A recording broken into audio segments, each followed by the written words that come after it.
Who else? Jonathan Dennis is really close. He may not play in this game, but he may be ready for game 2 or 3. Chase Smith is cleared, and he's been repping with all the groups on special teams and on defense. I would say Zion is going to be held back a little bit more. We expect him back, just not yet. And we just want to be really, we've taken this long to get it right. We want to get it right completely.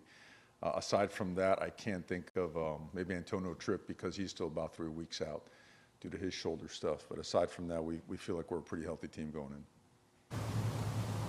Coach, now it's the start of your second season here. Flashback to a year ago. What is, changes that you've seen in the team that, you've seen some progression on from a year out at this point? Well, just about in every aspect, right? I mean, starts with personnel, right, in the locker room.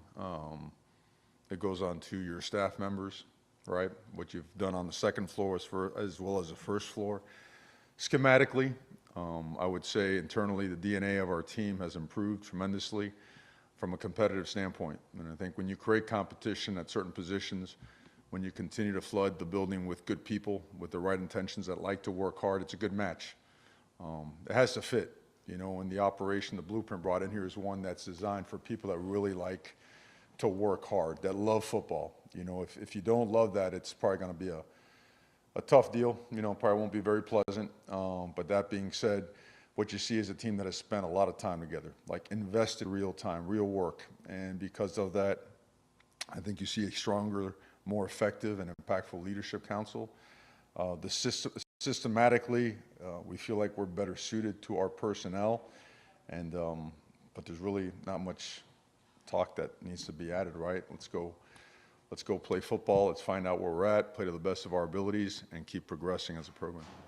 When we spoke a few weeks ago to Coach Dawson, he talked about kind of building more timing and sync in the passing game between the quarterbacks and the receivers. How's that been going over the past few weeks? Yeah, it's been progressing well. I know I use that word a lot, progressing, but I think you said it really well. I mean, it's timing, it's spacing, distribution, precision, right?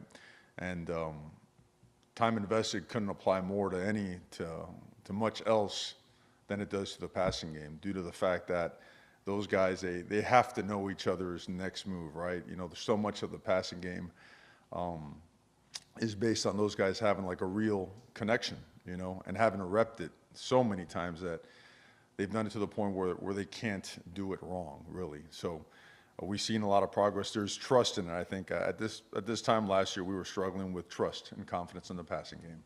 And right now, we feel like it's one of the stronger parts of our team. And also including the tight ends with that as far as catching passes? We do. We feel the tight ends are very versatile. We think that they can protect. They can run deep routes. They're good in the intermediate game. They're good blockers. They're good on the ball. They're good off the ball. They're good detached. I think that you have a versatile group of different body types ranging from 225 to 265 that can do a lot of different things for you and provide some versatility offensively. Skinner and Arroyo, ready to go? Skinner and Arroyo, right now, they seem ready to go. Coach, can you expand more about Miami of Ohio's offense and just what stands out to you about Brett Gavin?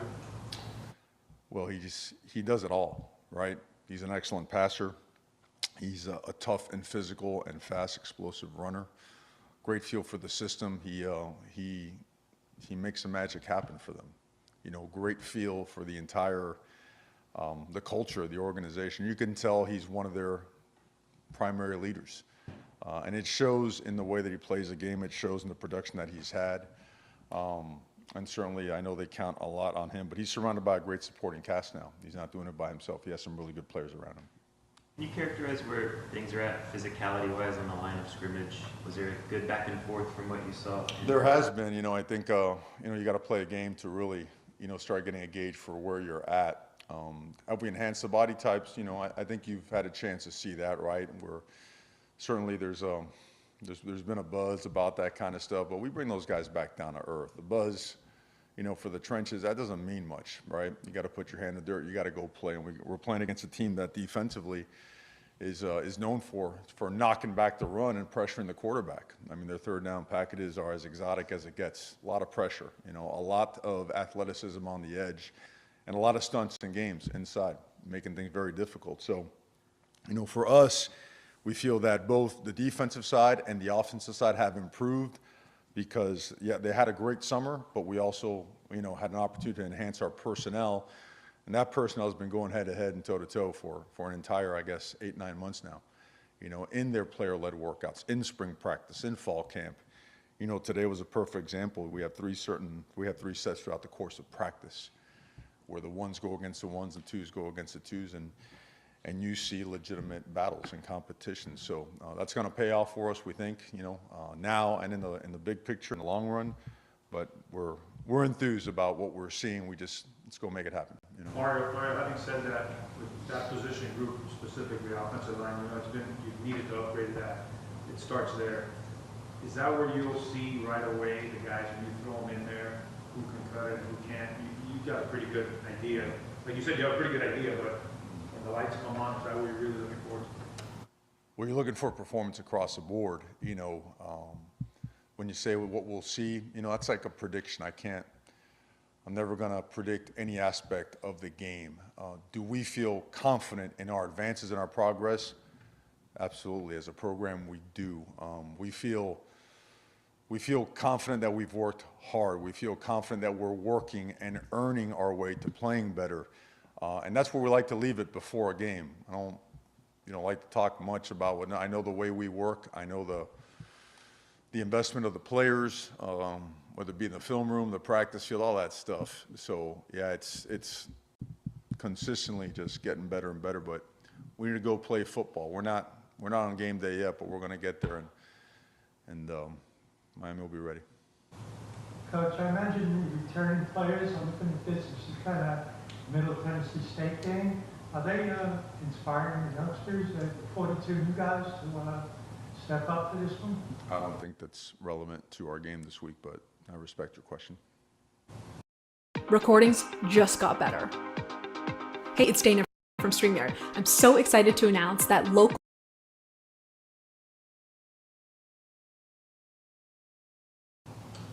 Mario, how does this freshman class compare to others you've had in terms of their drive to compete and excel? Well, there's going to be a lot of guys playing. You'll see that. I mean, it's, you know, what's funny, I know Cam has a responsibility of asking for a chart, like a depth chart, who's playing what. It's hard to tell, you know, because there's a lot of guys that are going to be splitting time. Some guys are going to be in there after one series, some after two. And if a guy gets hot, we're going to roll with him, okay? And you're playing guys that have earned playing time. And, you know, we did a good job in recruiting some high-level talent, and they know what they're doing. They've been coached well in high school. What they lack is experience, so that part, you know, you got to see what happens on game day. That comes with the lights being on and live play and going against experienced guys. It's an experienced team we're playing against, you know. But we do, our intention, our plan is, you know, we plan on playing all the guys, young or old, been here for a while or just got here, that have earned the right to play, right? We're not just giving away playing time, and that give us a chance to be successful and win a football game. Also, it's often said that between game 1 and game 2, you see the biggest improvement, you know, during game 2. Let's play game 1. What was that? Let's play game 1. Exactly. So tell me about game 1. You've been a coach for so long. It's, for some kids, it's their first game ever. You know, what are some common threads that you can see and understand? Maybe tackling is rusty or whatever. What are some things, coaches? Well, I think until you play the game, you really don't know. It's always a fear, right? Special teams, substitutions, organization, right? All that kind of stuff. So you work at it. You try to simulate those situations in practice. You go live headsets. You orchestrate, and you set up your scrimmages and your live play so that it feels as much as a game as it could possibly be. But in terms of when the lights come on or whatnot, you know, you recruit coaches and players that are attracted to the big stage and the bright lights, so that if there's an error, it's not because of stage fright or because of lack of time invested or preparation or whatnot. It's because, hey, you know, we just happen not to do well on this play. So that's what we want. Now, again, when you play, well, we'll leave it at that. You know, that's good.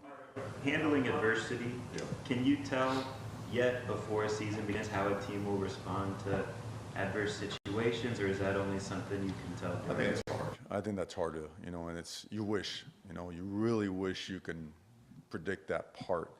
What you can see in practice is the flow of practice, right? If the defense is beating down the offense, does the offense have that response mechanism to say, hey, man, enough's enough. We're going to put our foot in the ground and we're going to go. We're going to get this done. Or do they just kind of, wave the white flag? Do they roll over? And what we've seen in practice so far is a team that's willing to dig deep and fight and turn the momentum, right? Hardest thing in college football is to get momentum and then keep momentum or to turn momentum. So we've seen a team that has shown growth in that part as it relates to practice, okay?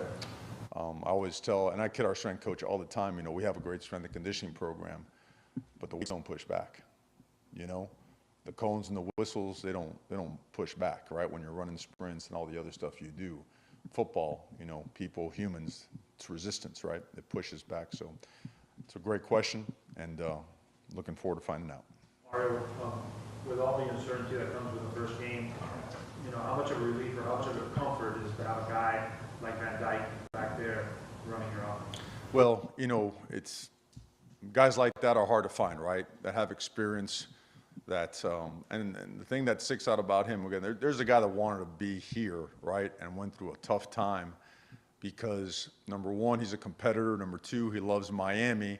And number three, he understands where Miami is going. So to have a guy like that understands what needs to be done, how it needs to be done, why it's being done, and is willing to go at it, 1,000 miles per hour every single day it's awesome. He's got a great supporting cast too, which I think has really helped. And that's where we see a lot of growth, not only in him, but in our team.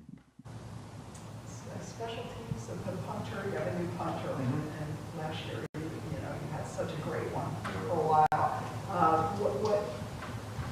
How much of an unknown is that? Obviously, how are you feeling about that? I mean, he looks great in practice. He looks great when we recruited him. Lou is special, right? I mean, Lou's a game changer. If you look at how many times he flipped the field, and whatnot, and certain times last year we didn't take advantage of it like we could have. I mean, he caused some he forced some errors with the way he put a spin on the ball and the way he made it flip over and whatnot, and where he put it on the field. So, but we feel very confident in what we've seen, and now also year two schematically with what we do, we feel the advances in what we do and how we do is going to help us. It's going to help a punter. It's going to help our kicker. I think it's neat to. If you notice, Andy's bigger, Andy and big are probably not a synonymous, thought, but Andy has put on, about 16, 18 pounds. And the ball's, it's rocketing off his leg, okay? And he is accurate, and he's accountable, and he's fun to be around. I mean, that guy is, we're excited for him. Mason has done a great job snapping the ball as well. We feel like we have a seasoned, dependable specialist group, I should say. What have you liked about the competition at cornerback throughout fall camp, and just how do you feel about that position heading into week one? I love the fact, okay, we haven't talked about it much, that both Emery and Jakari have stepped up big time, where those guys have shown that they can play winning football.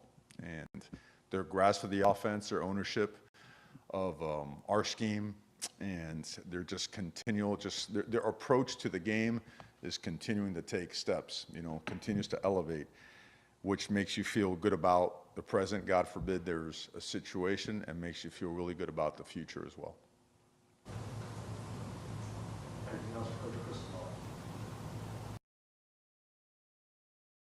Who's pumped for tax season? Let's get out there and crush those taxes. Who's with me? We know some.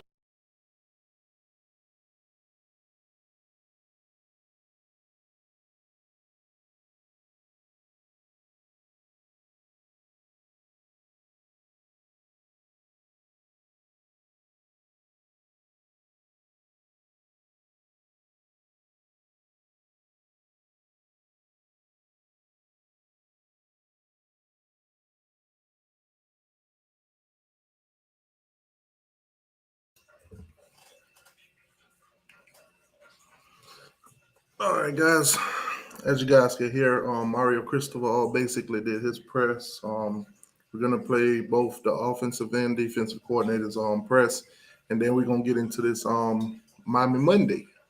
So guys, make sure you hit the like button, subscribe to the channel, all that good stuff. Also, as you guys see on the screen, hit the super chat. Basically, I'm giving away a pair of, Miami Hurricane sandals. What I'll do is everybody that hit the super chat, I'll put your name on a wheel, and basically I'll hit the spin button, and we'll find out who wins this thing. But get in the comment section, like the video, all that good stuff. Talk a little bit about the offense has made progressively from spring to fall, and where you feel you're at going into the season. We'll see Friday, right? I mean, I think that we've progressed well, in my opinion, in practice. Practice is different than games.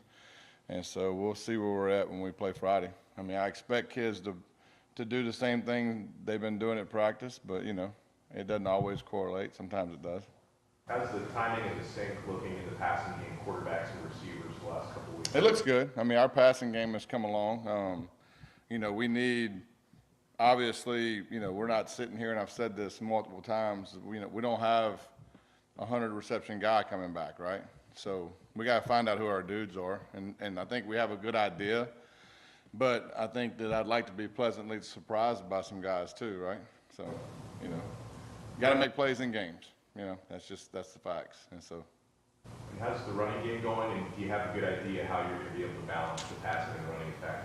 Yeah, I mean, I think that's fairly easy. I mean, we have a group of running backs that are really talented.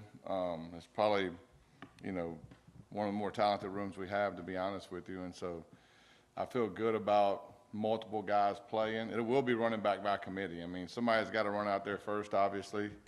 But I mean, we have multiple guys that can carry the rock. So it will be running back by committee, and balancing that, it's pretty easy. I mean, if you're having success, keep doing what you're doing, and if you're not, change it. At the tight end position, obviously a lot has got talent. What have you seen from Jaleel and what he can do? Jaleel's a very athletic kid. He's probably, as far as routes and speed and all that stuff, I mean, he's, really, really good. Jaleel just needs to gain weight and just eat and work out, because all the other stuff is pretty easy for him. If he gets bigger, which he will, he just needs to follow me around and eat what I eat, and he'll be fine. I don't know how hard is it, I mean, right? See, some of you guys have the same issue. How's Elijah Arroyo at this point? He's good. He's, I'm excited about Elijah, to be honest with you. He's very talented, very versatile guy, and very confident guy. I'm excited to watch him play. I say at least from our limited availability, we haven't really seen him out there at all. I know he did not play in the scrimmage we saw at Hard Rock. Mm-hmm. How much has he actually gotten in there and practiced? He's been practicing as much as anybody else. I mean, we roll people through there, especially in groups that are deep. If you asked me how many reps, I wouldn't be able to tell you that. But I mean, it's the same way with running backs. I mean, we roll 4 people in. I mean, you could look out there and see 4 different guys with the ones. What stands out about Miami of Ohio's defense, just from what you've seen? Very sound. I mean, they're not overly complicated on first and second down, which I'll be honest with you, you say that, and I don't know how people take it, but some of the best defenses I've gone against in my career have been fairly simple defenses, and they know their strengths, they know their weaknesses, they know where you're going to attack them. They're very, very, very experienced. They got a lot of returning starters back. They do a great job of stopping the run. I mean, that's proven almost every game they play, besides a couple outliers. But ultimately, they're going to stop the run. In their mind, they're going to stop the run. And so we have to be physical.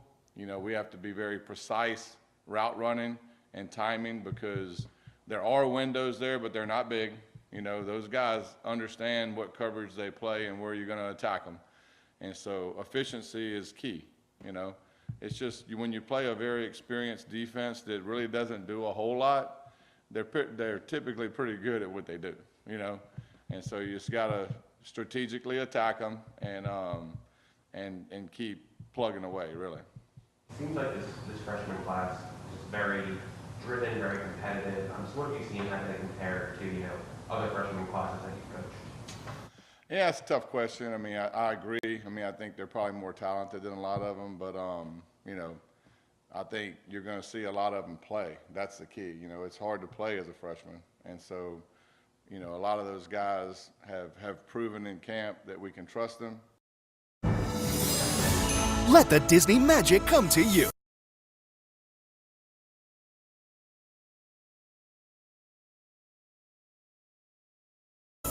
Follow Mickey, Minnie, and all their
and have proven that they can make plays.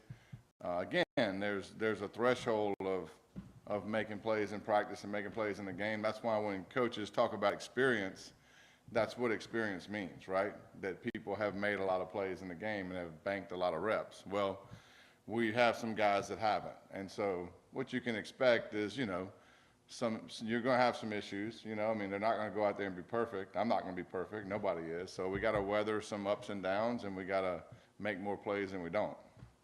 You talked a little bit about a number one receiver, 100 reception kind of guy.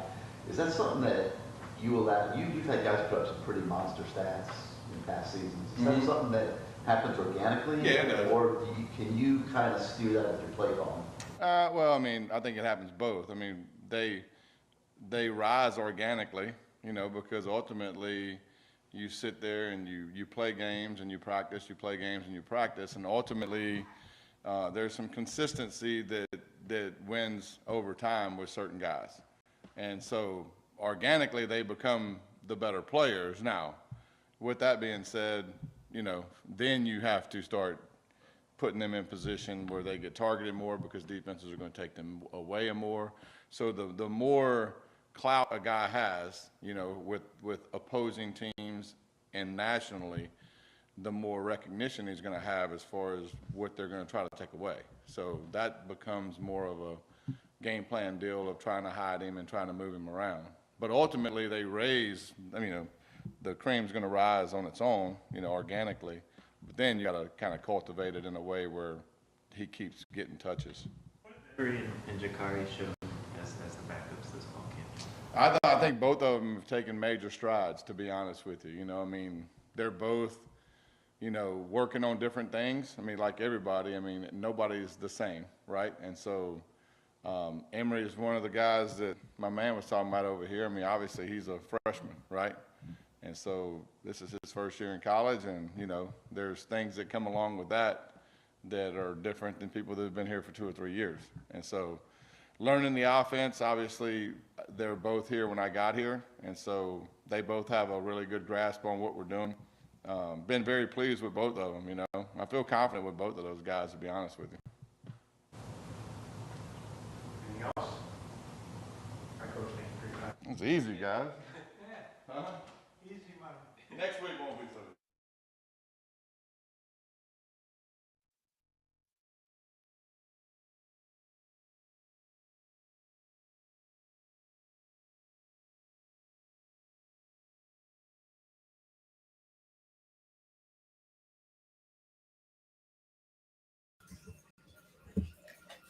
All right, guys. So next up, we got defensive coordinator. Lance, Coach Lance, about to basically address the media.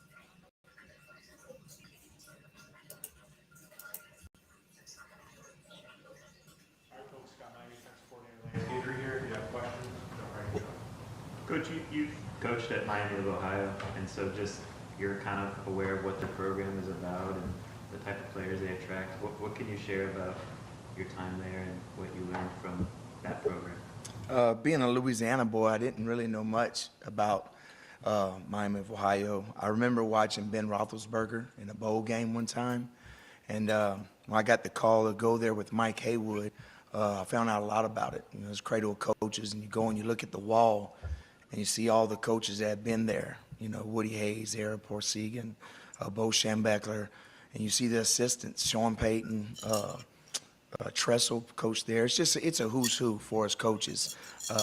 Really good institution, very good academically, and it attracts a lot of kids from the Cincinnati and Ohio area. And we was able to get some kids from Houston and off of really the Virginia, the Tidewater area, and we had a good football team. So I enjoyed my stay there, and I liked Cincinnati. Cincinnati was close by, so it was good to me. Coach, you come in, obviously this is your first year. It's kind of been like molding clay for you with all new personnel. How do you feel going into the season about just how you've been able to put the defense together? You know, I think they have a grasp of most of it.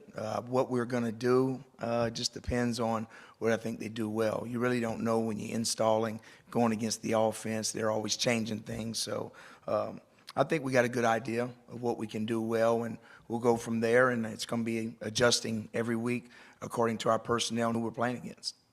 What do you see from Miami Ohio's offense and some of the biggest challenges there? Quarterback's real shifty.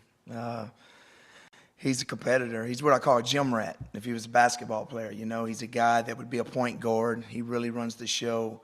He doesn't throw a lot of bad passes. He'll tuck the ball and run. And because he's not a real big guy, you lose him sometime in there. So he's a general, you know. Their skilled guys are shifty, not overly big. Offensive line's pretty big. And so we got a challenge ahead of us. We'll have to play well and play hard. I picked the software engineering program because they pay very well. It's a fast-paced industry. The boot camping allowed me.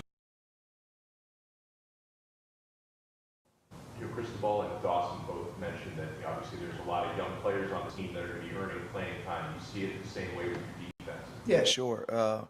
We got some young guys. It'll be their first times getting some reps, and but they'll get plenty of it. We're going to need them too. We need a bunch of guys to play. We're not going to be able to just roll the older guys. So I'm excited to see some of the younger guys underneath the lights. It's going to be fun. One of the guys were in the mix for the cornerback spots during camp. Who have been the guys who maybe kind of risen to the top, you know, now the camp's finished? That's still the top kind of five guys, the Brown brothers, Porter, along with Davis, and then the Richard kid. TC's kind of playing the nickel right now, but it's been a revolving door. I think we'll have to play all of them and just kind of find out through the year which ones, you know, are playing the best and go from there. But they all deserve the right to play.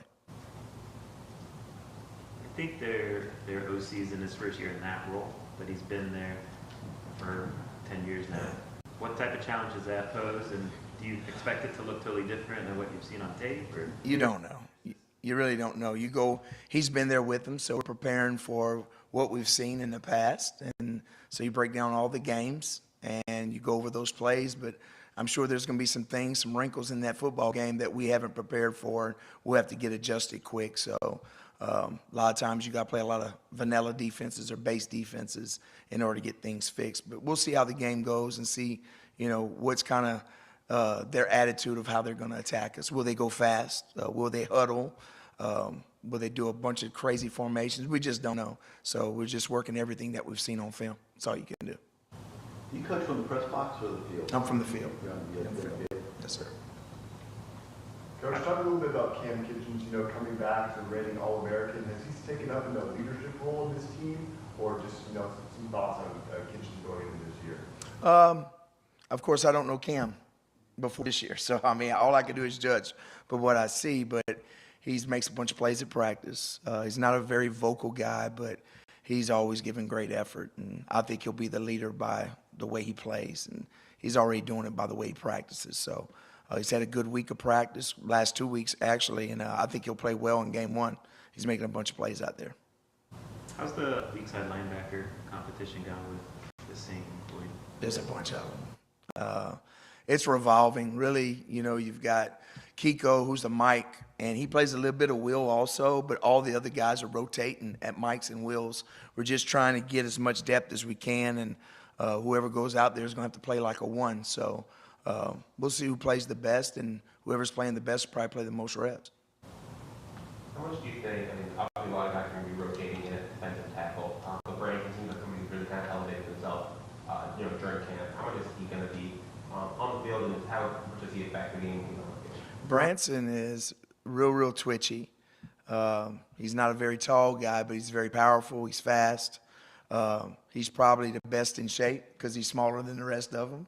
So he'll probably be able to play the most reps just because he's in shape, probably a little bit more than the rest. But really a football player. I think he'll make a ton of plays this year, rushing the passer, and probably some disruptive plays in the backfield on running backs. Akeem Mesidor, how is he holding up? How's he doing? And that rotation you have, like defensive end. He's doing really well. Of course, he was one of the guys that was out this spring, and but we've kind of held him a little bit at times in camp. But he's full go now. He looks fine to me. He looks like he's always looked. From what I saw on film last year, that's what he looks like. So I expect him to have a good year. Everything seems to be a go with him this week. And the rotation there, it just seems pretty darn good, right? At the end. There's a bunch of guys, Of course, Najalik is a guy that's really stood out. Bang, the freshman, Chance Williams. There's just a bunch of guys. Jaden Wayne's going to get some snaps. So I'm excited to see them underneath the lights and see who plays the best. Sometimes the young guys you don't know. Sometimes it takes them a while in college football for things to slow down. So game day is going to be different for them than they've ever seen it. What kind of advice do you give the youngest guys? They're going to be all hyped up. What's the fine line between being hyped up and being calm? Just don't try to do too much. Just play within the defense. Do what you've seen on film. And just stick to that, and you'll usually be fine. As the season goes, because freshmen are like that. I remember when I was a freshman. You think about everything that could happen, trying to make a play. And when you kind of go back and you do what you're supposed to do, the plays end up finding you. You don't have to go find the play. So I think they'll be fine. But that's the biggest thing. Just stick it to the game plan and don't ad-lib and do your own thing. Also, I asked Mario, between the first and second game, I always hear that there's the biggest improvement, right, before the second game. What do you expect as a coach for the first game? What are some of the things that might happen? Well, you want to tackle well, and you preach about it all the time, and you don't tackle a lot at practice, and then you get in the first game, and you're preaching about it, and early on, you're probably not going to tackle real well because you're going to overshoot or overrun some things. But if you get a lot of people run to the football, it makes up for it. So effort has always been the key to tackling for me. And through the course of the year, you'll become better tacklers, but you got to play with great effort in order to get guys down on the ground. Were you comfortable at the close of camp with where the run defense was in general? The first scrimmage wasn't good. The second scrimmage was really good. I think they had one run. That was a big run with the ones. Other than that, the ones didn't give up too much. So, I think we'll be okay. I think we've got a lot of different things we can do on defense, and I'm excited. You got to stop the run. That's number one. A lot of people worried about our size, but I think if you do different things up front for us, slanting, angling, and bringing pressure, you can kind of eliminate gaps that way. And not too many people are really, really, really big to where they just sit there and play. The Alabamas of the world, the Georgia that's bigger than everybody, they kind of beat up on everybody. But everybody else has to find movement in order to stop the run. Tell a little bit about James Williams and how schematically gives you a lot of different options with his skill set and the way you can move him around. Yeah, he's a guy that can play a couple positions. He can play the boundary safety, he can play the Sam backer. So he's a guy that's going to create depth at another position wherever it is. He's playing boundary safety for us, but he'll play some Sam throughout the year. It's just we'll probably pick and choose what games he'll play an outside linebacker, which one he'll be dedicated just playing back there at the safety position. Is that going to be kind of like a game by game thing, or is it going to be almost like a package by package? You know? It's going to be game by game, how we feel like matchups and different things, whether it's a tight end we need to cover with a outside linebacker, or do we want to blitz a bigger guy? Because he's bigger than all the Sam backers, so it'll be game by game. At corner, it seems like you have a lot of body types and different skill sets. Do you match those week to week to week based on the wide receiver personnel, or is it kind of, these are our guys, they're going to play the most?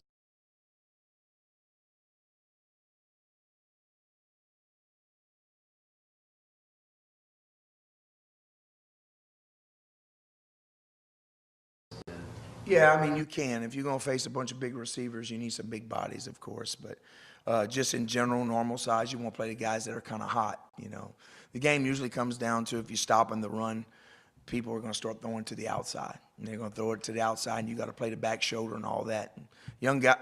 Longer guys are usually better at it. But if a guy that's shorter that's really got a knack for playing the football, they're good at it. I had two last year that were really good. They wasn't real big, but they knew what their deficiencies was. And that's probably the most important thing. You know what you don't do well or what you need to do and cover it up by a technique or playing off or press bail, whatever it may be. Anything else for Coach?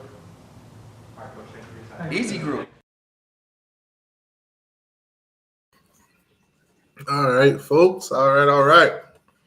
So there you have it, man. There you have it, coaches.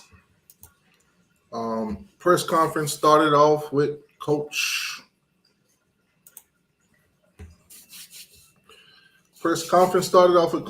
Mario Cristobal. Of course, the other coaches, Lance Guidry, and of course, Shannon Dawson. They also weigh in on, questions from the media about Miami of Ohio. Basically, Mario said it, we're not going to focus on any other game other than, Miami of Ohio.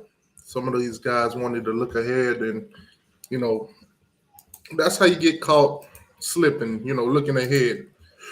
If you play football, it's an opponent by opponent kind of deal. If you get caught, looking towards Texas A&M, you might overlook, Miami of Ohio. Miami of Ohio, to be honest with you, I don't think they have a single chance in this game. But hey, coaches, they're going to take this game seriously as they should. Obviously, we're coming off a rough season. We got new guys, as you can hear from, the coordinators that basically, we're going to have a lot of young guys playing, especially on the defensive side. You also hear that, James Williams is going to play safety and linebacker this year. So that's going to be interesting to see. I know a lot of us been, looking at him as, possibly as a linebacker. So it's going to be interesting to see him play linebacker this year in certain situations. I'm going to put the link in the chat. There's a couple things that we're going to talk about tonight. There's a few things, few hot topics, basically. We're going to talk about it, but I'm going to put a link in the chat because I do want to get a temperature read of the Miami Hurricane fans, going into this Miami of Ohio game. So the link is in the chat. Mario spoke highly of their quarterback, Miami of Ohio's quarterback, who, as you guys know, has been in the media talking a lot of trash, talking about Miami of Ohio is the real Miami or whatever. So he got some trash talking, so definitely we got to stump him. We do got a tropical storm going on right now. Not quite sure, what that's going to develop into. I don't think it'll affect the game, but hey, with these storms, you never know. They might turn left, might turn right, and from what I've been hearing, it's not supposed to come towards us, and it's not supposed to develop into a hurricane or anything like that, but we definitely going to have to see. It's I'm not a meteorologist, so, I'm just going to watch the news, watch the weather just like you guys, and hopefully this weather don't, affect us playing this game. Coach Coop diss track. Yeah, I did see that. I saw Coach Coop had a diss track for Miami of Ohio. Me personally, throughout the years, I've made videos, talking trash, talking about the teams that we played, I don't think Miami of Ohio is worthy of that. Now, I know you might say Pumpy Braids T2Y, last year, Middle Tennessee and all that crap. I do believe that we got a different team. We got a different culture. I don't think what we saw last year is going to happen again. I think that was just an anomaly, and it ain't going to happen again. But like I said, Canes fans, today is Miami Monday. Miami Monday, we're going to talk all Miami Hurricanes football. Like I said, I got a few hot topics for us to talk about. Guys, make sure you hit the like button. Hit the like button for me. Also, where's my sandals? Let me get these comments off the screen so you can kind of get a big picture here. So, getting the super chat, guys. These are Miami Hurricane sandals. I am going to do a giveaway. Somebody going to be dripped out for the game or watch your TV or whatever. But get in the comment section, hit the super chat. I'm going to put a wheel. I'm going to put a wheel up here. So you guys, basically, when you donate, I will put your name on the list. It's a spinning wheel. At the end of the show, I'll hit the spin or whatever. And basically, whoever name it lands on, they'll win a pair of these sandals right here. So, guys, hit the super chat. All you got to do to enter the win is basically super chat like $2. The reason I said it at $2 is because YouTube takes, I think 30%. So, all you guys hit the super chat, and you'll enter your name for a chance to win these Miami Hurricane sandals. Yeah. So let's get into the topics that I do have for you guys tonight.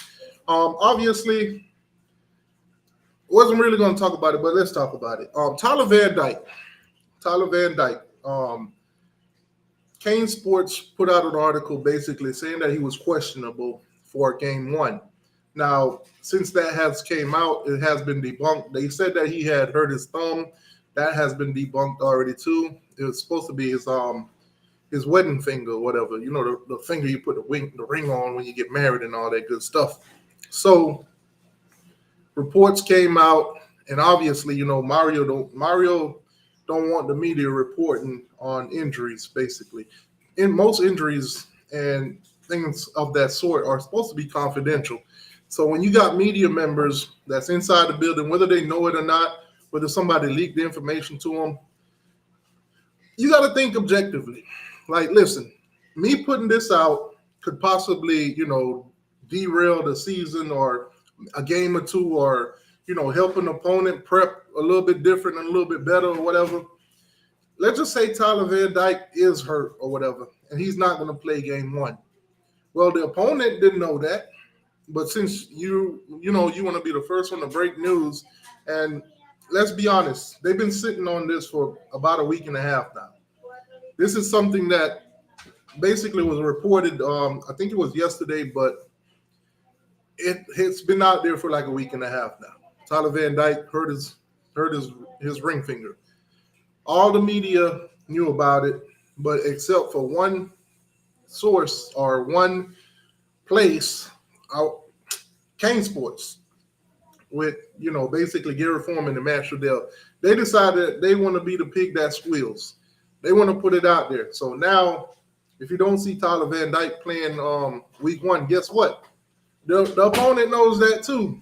The opponent knows that. Now, I'm not saying that Miami of Ohio is this big name opponent that we should worry about. I do believe that our backup quarterback, whether it's Emory or even Jakari Brown, would be able to beat, Miami of Ohio. But at the same time, it's called an element of surprise. Don't give your enemy the information they need to help them to try to beat you. Because, okay, you want to give this information to Canes fans. You want to be like the hero. You want to be the breaking news guy. That's cool. But now you're also being a detriment to the program because you're basically giving out information that's not needed. That's tough. Canes fans, I know we love news. We love to know every single thing that's going on in that program. But at the same time, some things are just not meant to be said. And unfortunately, Kane Sports don't really care. It is what it is. it is what it is. Content. There's plenty of time. I got information. There's plenty of time people send me information. They say T2Y, don't say nothing. Don't say nothing.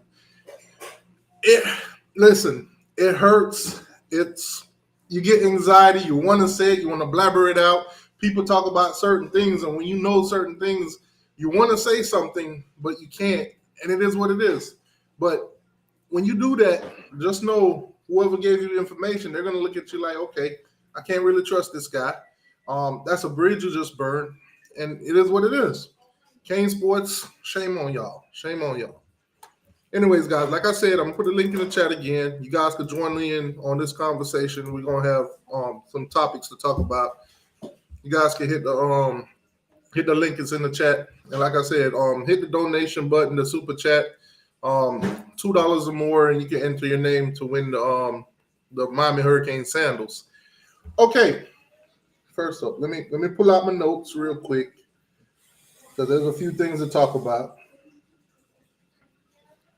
All right. So as you guys heard in the press conference, if you tuned in from the beginning, Mario Cristobal did say Tyler Van Dyke is ready to roll. He was ready for game 1.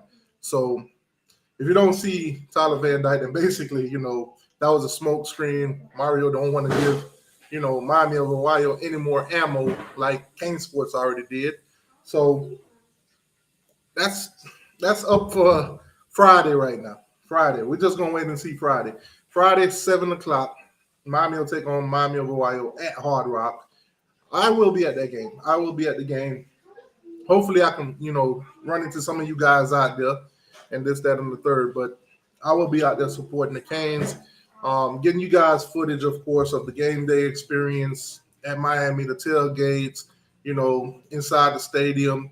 Probably, couple interviews with the fans at halftime and before the game and stuff like that to see what the atmosphere is like.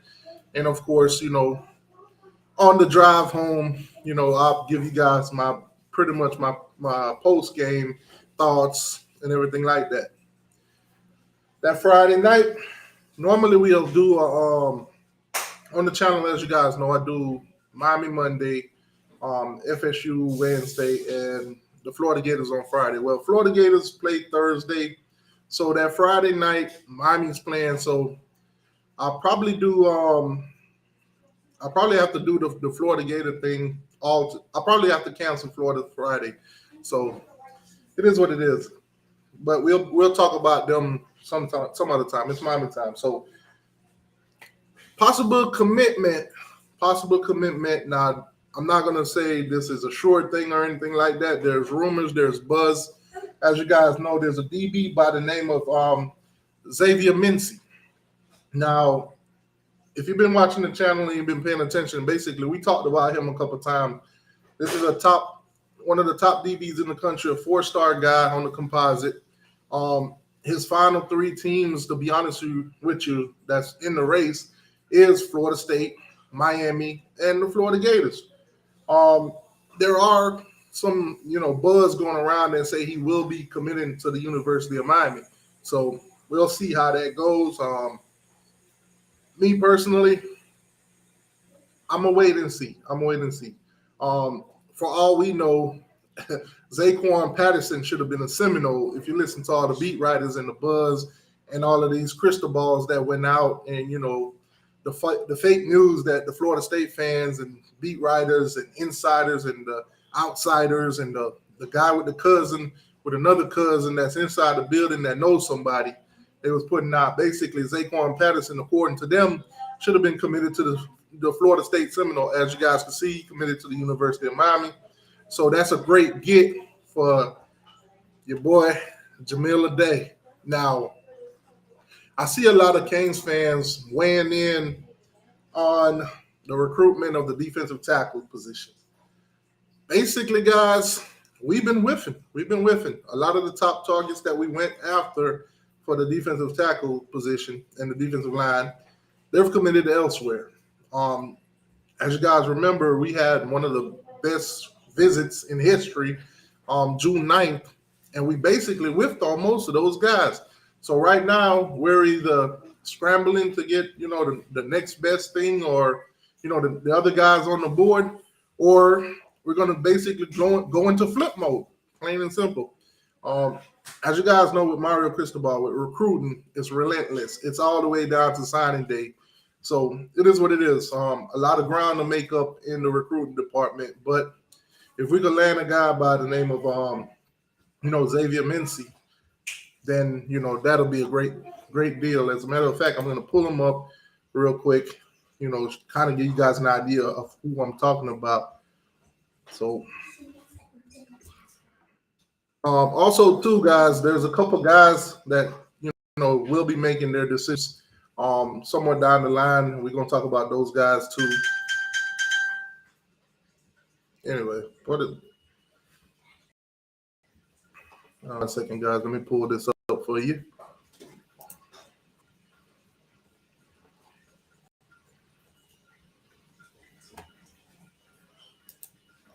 So, obviously, if we do get Xavier Mincy, that'll be a huge get. That'll be a great, basically stuffing of the locker of both Mike Norvell and Billy Napier.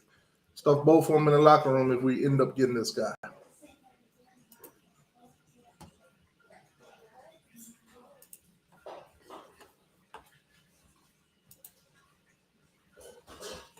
Okay. All right, so let me make this a little bit bigger so maybe you guys can see it a lot better. So a lot of crystal balls went in, right? They're crystal balling him to the Florida Gators. But like I said, from what I'm hearing in a little buzz, and I could see it on 247 Sports also, they're saying that Xavier Mincy might be coming to the University of Miami.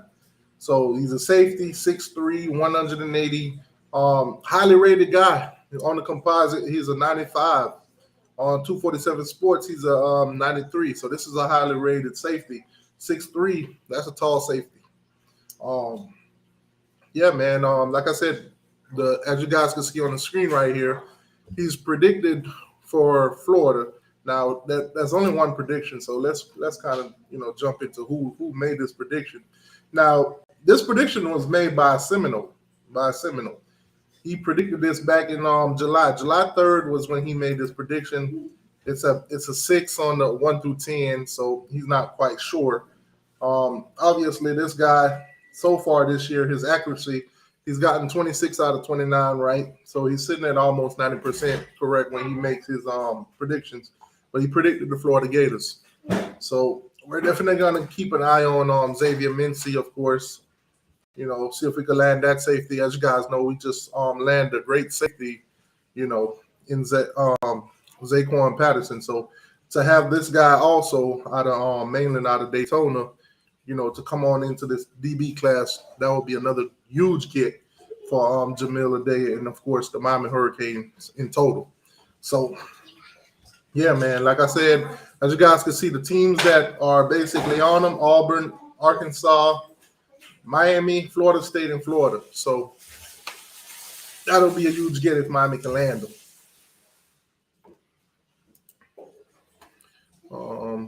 Not quite sure what's going on with this comment thing. Let me go ahead and refresh this real quick.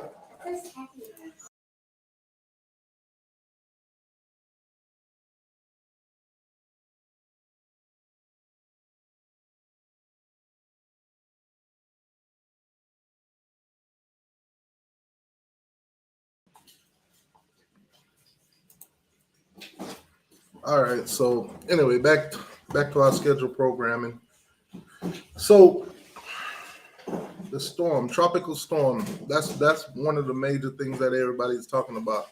Like I said earlier, I don't think that we'll have to worry about it, but you can never predict the weather. Artavius Jones, that's one of the defensive linemen, top-rated linemen that we got.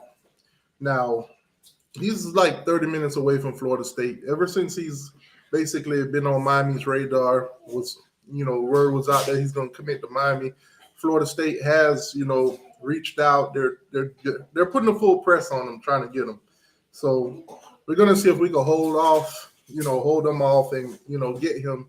Obviously, we definitely need defensive tackles. Like I said earlier, all the top targets that we've been going after, we haven't been landing. So it'll be a huge get if we could, keep this guy. Bahamas, what's going on with your boss? Ham in the building, what's good? Let me do a quick roll call. Beast Mode, what's going on with you? If Miami Hurricanes win 10 games, Oklahoma don't make a bowl game, we could still get David Stone. That David Stone commitment, it looked like it was a family divided, to be honest with you. It looked like Pops wanted him to stay in Oklahoma, but it looked like moms and everybody else wanted him to come to Miami. So obviously that recruitment is not over. Miami is going to take full swing at him, and it is what it is. Now I have seen him, posted a couple of Oklahoma stuff on his timeline on Twitter, but when they commit, that's what they do. Obviously, Miami, like I said, the game's got to be played Friday. We're about that time right now. 4 more days until we get Miami Hurricanes football, and we can really focus on the season.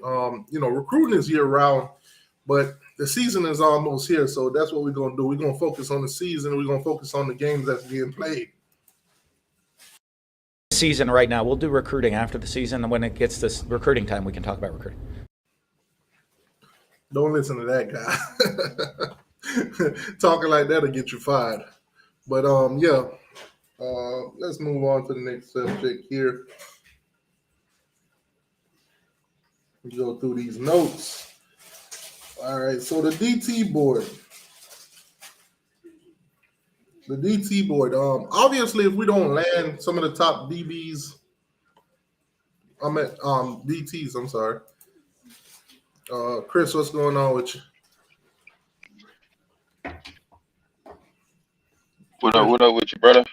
What's good with you, man? Good, man? Well, what's your thoughts, man? What's your thoughts on the press conferences? What's your thoughts on Miami of Ohio?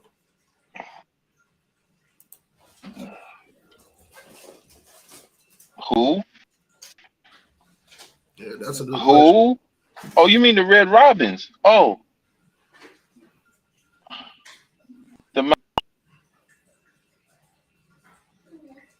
Are you there? You got a bad connection. Hold on. Demetrius, what's going on with you? Man. Can you hear me now? Yeah, we can hear you. Yeah, like who like that? Man, all I know is these Red Robins need to go back up in the tree somewhere. Like they not like you have no room, no authority, no right to talk about anybody because y'all are imposters. Who are y'all? Now I'm gonna say something crazy.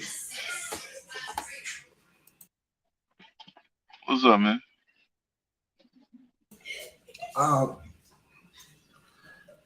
This might sound crazy, but they were Miami before us now.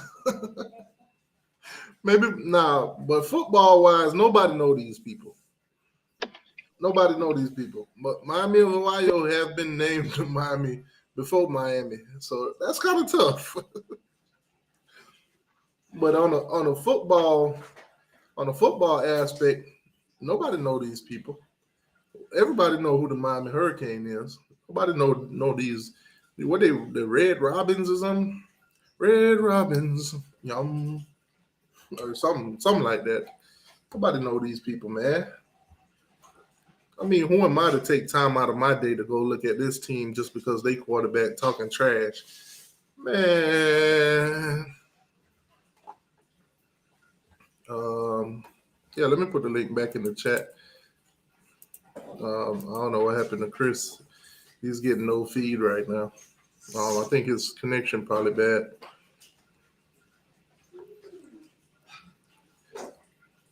Now, I agree with you on that, Beast. If Miami of Ohio beat us, we'll never hear the end of it. I think that's probably the ultimate troll. you already know that the opposing fans, the Florida State fans, the Gator fans, and all of them, they're going to be coming in here talking about Miami of Ohio is the real Miami and all that. You already know. Y'all can see it from a mile away. All I can tell you, if that were to happen, which I don't believe it'll happen, make sure you guys be prepared. Get all your troll material ready. Get all your defense, get all of that ready because they're going to be coming for y'all. And don't be no chicken and run away now. Yeah. Can you hear me now, TGY? Yeah. Sorry about that. I was at Ghetto Mart, also known as Walmart. So they got bootleg Wi-Fi. Sorry. Oh man. I didn't even know I was connected to that joker. Yeah, I don't never connect the Wi-Fi at Walmart. That's what they. Yeah, I didn't even. I didn't know that I was connected to that joint. I had 4G the whole time, and then all of a sudden I'm on their Wi-Fi. I'm like, why? Now let me ask you this, because a lot of people have been talking about it. There's been a lot of mixed feelings about it. Coach Coop dropped the diss track.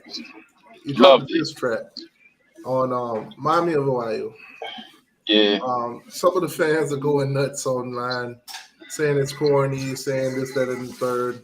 But I don't think a lot of these people realize the personality of Coach Coop. He's an entertainer, and that's pretty much what he do and what he does. He's done it year in and year out. So I kind of think people just need to loosen up a little bit, enjoy life a little bit more. Everybody is so uptight and scared to be trolled or scared to go back and forth. Like, have you never grew up roasting anybody or going back and forth with anybody? Are you the guy that always pretty much ran away? Man, where I come from, man, that's what we do. We roast and clown and talk all about everybody. You know what I'm saying? Like, that's what we do where I come from. You know what I'm saying? Like, I come from that's like where I'm from is the capital of roasting people. Man, or one of the capitals. They need to loosen up and just enjoy life a little bit more. And you know what? Taking life so serious.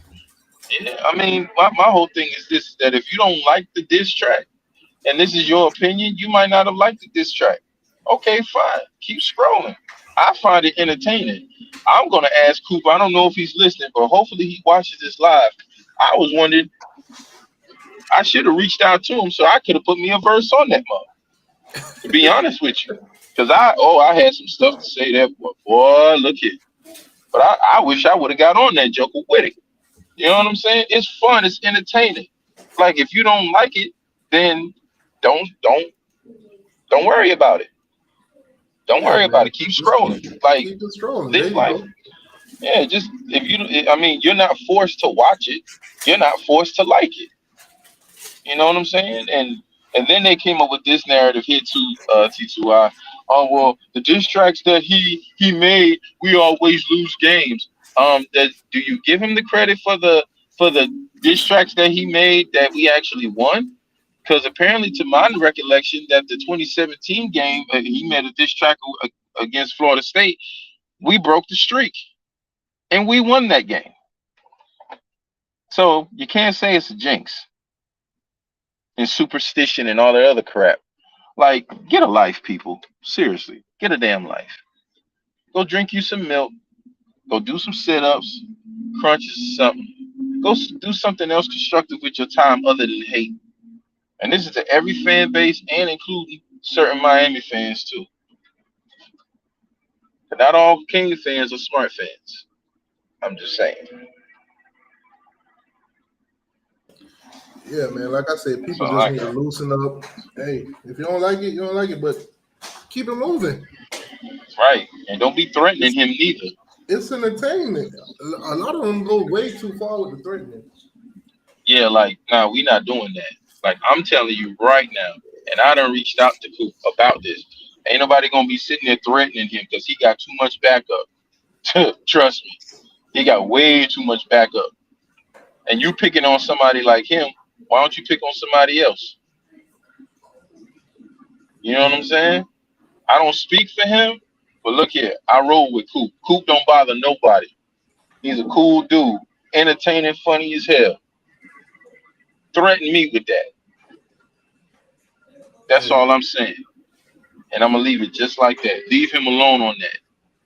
Y'all telling don't threaten Coop and don't threaten me because I'll be doing some skits and everything on here that's kind of crazy sometimes. So y'all, hey, if you vibe with it, you vibe with it. If you don't, you don't. Yeah, like when it comes to that threatening stuff, I got zero tolerance for that. Not just Coop, that's for anybody, you, anybody else. And I'm not saying that nobody can't hold their own, but like, come on, this is what you do. So you gonna get your ass beat over nothing? Over entertainment? Seriously? Like, come on, man. I gotta grow up, man. Stop being so butthurt and sensitive over stuff. Live life. For real, man. For real. So real. let's talk some football though. Let's talk some Canes football, man. So kickoff, obviously 7:00. Let's just say we're on offense first. Who's gonna be back there to receive the kick? Y'all let me know in the chat. Who y'all think should be returning kicks this year? Now, obviously, there's some names being thrown out there. I seen somebody say Chris Johnson. Obviously, he's a speedy freshman. He's a speedy freshman. Running back. Just came in with Mark Fletcher. So, not quite sure if you want to throw him out there like that, especially on the first game of the season. Spotlight is on, not used to it. Yeah. I think he probably got to get his foot under him first before, we just throw him out there. Yeah, I would, man. I also see guys saying Brashard and Ray Ray. I would say Brashard or names. Yeah, I would say either. I was gonna say either Ray Ray or maybe Restrepo. Not all the time, but maybe like switch it up a little bit. But ever since like Brashard had it, Brashard been taking off since last year. Ever since he got it. So I'd say I've also seen the Jacoby Georges. Having Xavier Restrepo run back kicks, I think we should probably move away from that a little bit. I think a lot of people are trying to take the safe side because they think that he'll catch the ball and probably won't muff it. Also see Jacoby George name down there. Yeah, well maybe Jacoby. That sounds like a more rounded thing. Maybe Jacoby. Yeah. I kind of want to see them give it to Ray Ray though, because I think he'll probably be the one. That was gonna be my most of it. I was gonna, those two I would like to see. Yeah, hold on a second, too. I'm about to go through this bed area. If I lose connection, I'll come back in.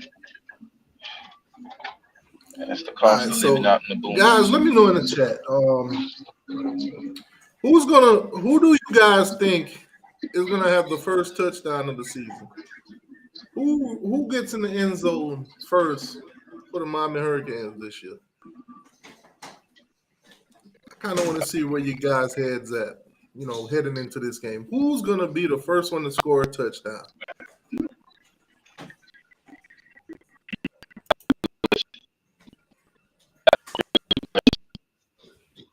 Yeah, Chris, you're gonna have to come back when you get some stable connection. Right now, you sound like a robot. You sound like a Decepticon right now. Just come back on when you get some stable connection.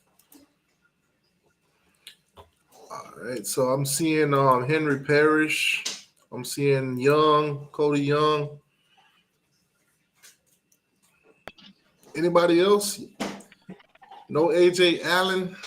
The speedster, the running back that's been lighting it up in the scrimmages and practice and came in there making a name for himself. No Don Chaney, maybe. What about Mark Fletcher? What about the freshman? Y'all think he's gonna get enough, play time? You think Mario's gonna let the young guy go out there and run wild? Who's gonna be the first one to score that touchdown? What about I see Cody Young on the receiving side. Anybody else? Xavier Restrepo, maybe. Jacoby George. Who knows? Who y'all got, though?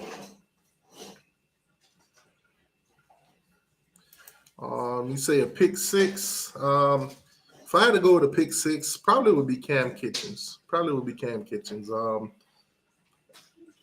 I think James Williams could get a pick, but I'm not quite sure if, running it back. I don't know. Pick sixes are kind of like hard to predict. I mean, you could even see probably one of the defensive linemen, one of the edge rushers, they could probably, pull off a pick six. Oh, we got a scoop and score. Somebody said Bain scoops and score. That'll be interesting. That's a good take too.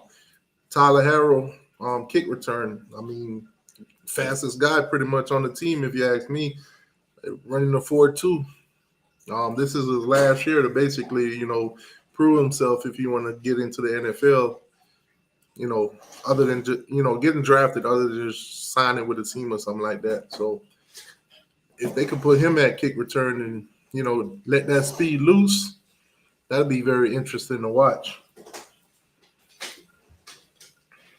So Georgia, basically Young. That's what you guys are saying. Probably will get the first touchdown of the season. Okay. What about the first sack? Who you guys think gonna get the first sack? While you guys put your comments in the comment section, let me do a quick intermission. Hey yo, it's your boy, the 12th man. Hey, like, share, and subscribe. All that. Canes all day, baby. Let's go.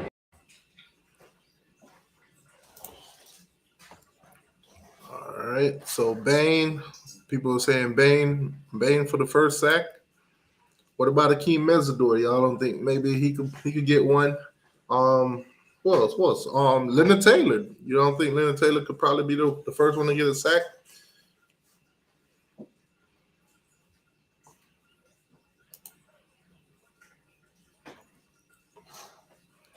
He said the world gonna know the Hurricane Bain after Friday. Okay. Let's see, LT. That's a rare one right there. I haven't heard anybody said Harvey. Jafar Wright Harvey.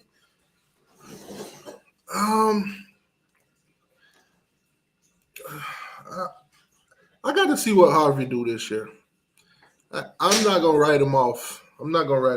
But I got to see what he's doing this year. Obviously, we got plenty of talent at edge rusher. If you ask me, he hasn't really lived up to what is expected, especially at that position. Given that, Russo, you got Jalen Phillips and all those guys that came before him. Even Quincy Roche, those guys, it's kind of, I don't want to say disappointing, but it's kind of like we got so much high expectation at a position, and he kind of haven't really lived up to it, to be honest. But it's going to be interesting to watch him this year to see, what he does. I think the linebackers position, that's going to be interesting to watch too. I think a lot of young guys are going to get a lot of play time. A lot of you guys are probably going to be watching to see who comes out as the starters. I know some of y'all probably got the prayer hands up, hoping that it's not Corey Flagg. And, man, that first game can't get here fast enough because a lot of questions are going to be asked. Starters, who's going to start this, that, and the third? I think with Mario, if they're going to put out a list of starters, you probably won't get it until game time, to be honest with you. They'll probably release that around game time because that's pretty much how Mario moves. Obviously, if you listen to the press conference, he didn't really want to talk about anybody starting. He's just putting it out there that it's, it's all possible for anybody, basically. He's not giving no hints at any position. So I think with Mario, when it comes to starters, you probably would have to just make your own projection, based on the guys that we have, the experience that we have, the coverages that you guys have gotten. And, some of you guys been out to the scrimmages and stuff like that. You're probably going to have to make your assumptions based on that. Now, I did find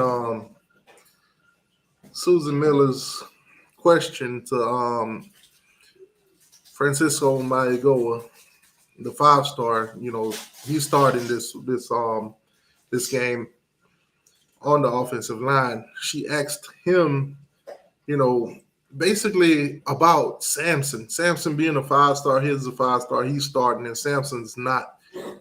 I kind of find that to be very distasteful. I don't think that's a question you should be asking Samson. I think when you do stuff like that, you kind of create like this friction in the locker room, tensions in the locker room and stuff like that. You don't want to ask those guys about the next guy. You know, he's out there, he's hustling, he's doing what he's got to do. He's earned his spot. You know, if you got questions like that, I think those are questions that you direct towards the coaches, or you direct towards, you know, Samson himself, or don't even ask it at all. How about that? But, I mean, it is what it is. It is what it is. Oh, man, we got Henry Lee in the building. Henry Lee in the building. Henry Lee don't show up for Seminole Wednesday, but he show up for Miami Mondays. That's tough. That's tough. We got a Seminole fan that won't show up on Seminole Wednesday, but he'll show up for Miami Monday. I think Henry Lee really a Miami fan, to be honest with you.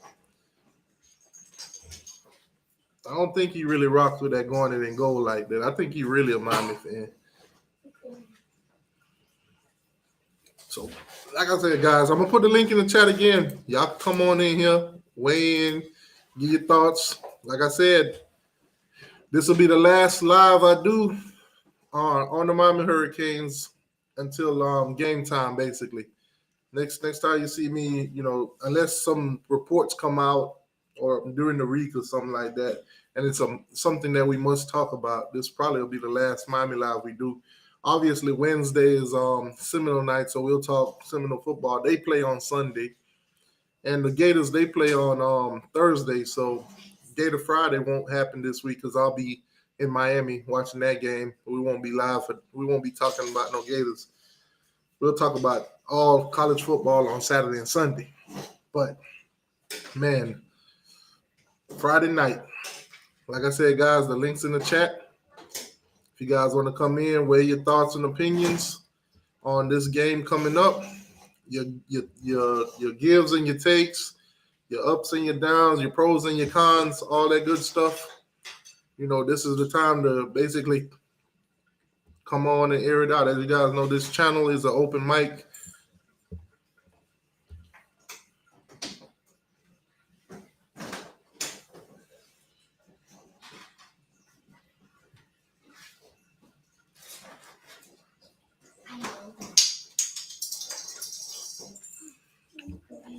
All right, so let me see what y'all got going on in here. Canes football talk, what's going on with you? Oh, you say you coming in? Okay, cool. Hit the link. You say if Tyler not 100%, he needs to get out of the way for Brown or Williams. Okay, well, let's just say he is not 100%. Who would you want? Would you want Brown or would you want Williams? That's a question for everybody. If Tyler Van Dyke is not 100%, would you rather have Brown or would you rather have Emory Williams calling the plays?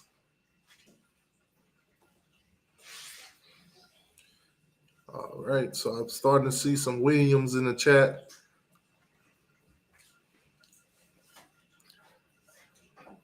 Dang, Brown don't get no love.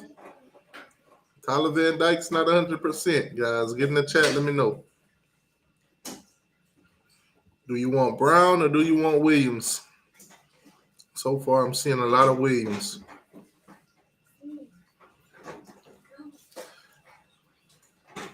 What is it about Brown that's turning you guys off? Is it the accuracy? Is it, you know, based on what you've been hearing from the media? I mean, based on what you've seen through the scrimmages, based on, you know, his development, all that good stuff. What is it about Brown that's turning you guys off? Because everybody wants to go to, you know, Williams, who definitely has no college experience right now. Obviously, Brown didn't have the best year last year. I don't think anybody would under Gaddis, but what is it about Brown?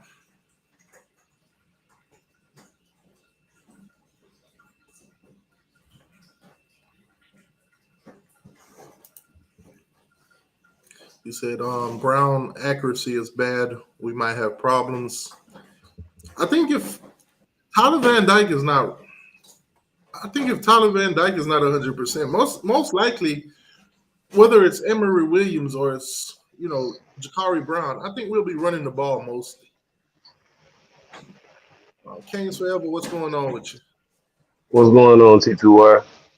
Lay it on me, man. What's your thoughts going into this game? And also, the question at hand right now is Jakari or Williams. You say the question at hand is it Jakari Emory Williams? Yeah, but first, what's your thoughts on Miami of Ohio? What's your thoughts going into that game? I want to go out and see us dominate the trenches. That's what I want to see. I want to see us go in and execute on offensive line, getting to the second level, opening up holes, TVD flinging it around. I don't want to go into this game saying, oh, we not showing nothing. Oh, we not opening up the whole playbook. No, I'd rather get on something to see and rather get offensive coordinators a lot to try to stop versus a little to look at. Because when you ain't executing it, when you're not practicing it, it's going to be hard to just try to turn that switch on in the game and think they're going to be able to run the plays that they ain't been practicing. So that's what I want to see basically from Dawson. I don't want to see you put TVD in situations and RPO situations because they're not biting them. They know TVD is not going to get the ball. Every time I watched the games last year, they just crashed down on Henry Pash or whoever was the running back. So I don't want to see the RPO from TVD. Just give TVD good passing plays where he can fling the ball around and let our running backs do the rest.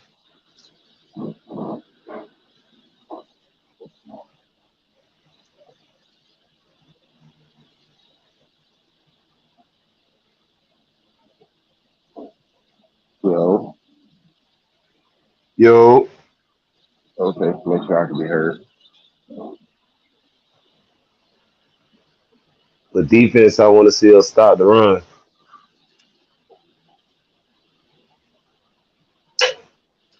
Hey man, that linebacker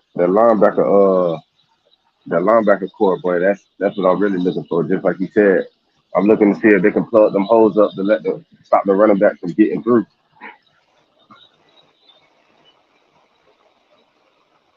When you looking at we going into this game, we taking it week for week, we taking it game for game, but everybody keep jumping ahead to Texas A&M. This Miami Ohio game, this important for us. This important for Miami team itself.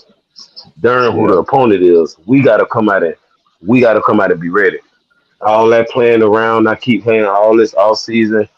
Oh, everybody's focused, everybody's locked in, and this is a whole new team, the attitude. So come Friday night, I don't want to get out there and see us looking lackluster. I don't want to get out there and see 1,000 false starts and we starting slow and we falling into the same trap that we fall into every year. I want to see us get out to a fast start, fly around on defense, flying around. I want to see how Gidry going to use James Williams and how he going to incorporate these cornerbacks because just watch the press conference, they hollering. It ain't no depth chart. Everybody deserves to play. Everybody going to get a chance to play. So, we're going to see. We should see a lot of heads this game. Only the cream go rise to the top. No. It's just like. Not to add to that, Mario did say anybody that you see playing did earn their playing time too.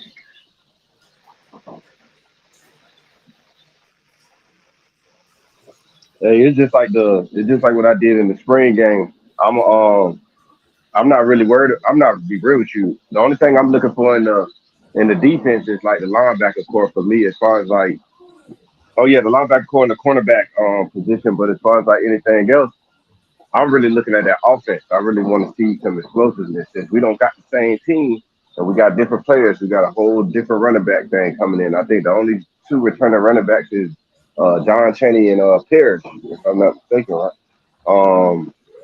So we got a whole different linebacker crew.